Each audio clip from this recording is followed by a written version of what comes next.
రేపే చంద్రగ్రహణం అండి.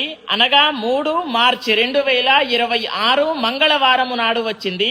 ఈ చంద్రగ్రహణం మన భారతదేశమంతా కనిపిస్తుంది. కాబట్టి ప్రతి ఒక్కరు కూడా నియమ నిష్ఠాలు పాటించాలి. మరి ఎటువంటి నియమాలు పాటించాలి అని అంటే, మీరు 12 గంటల లోపే ప్రొద్దున్నే తినేసి ఉండాలి. అది టిఫిన్ అయినా సరే, భోజనమైనా సరే, ఏదైనా సరే తినేసి ఉండాలి. తరువాత తినకూడదు. ఎందుకు అని అంటే, మధ్యాహ్నం 3 గంటల నుండి గ్రహణం అనేటటువంటిది ప్రారంభమవ్వబోతుంది.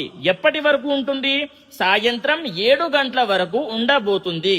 కానీ మన భారతదేశంలో మాత్రం ఎప్పుడు కనిపిస్తుంది అని అంటే, 6 గంటల నుండి, సాయంత్రం 6 గంటల నుండి 7 గంటల వరకు ఈ యొక్క వ్యవధిలోనే ఉంటుంది. 1 గంట సేపు మాత్రమే మన భారతదేశంలో కనిపిస్తుంది.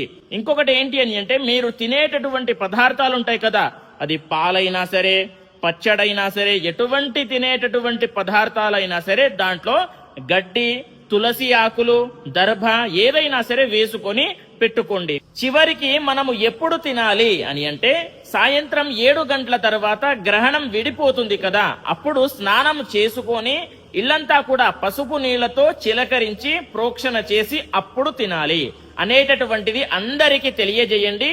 స్వస్తి, సర్వే జనాః సుఖినో భవంతు.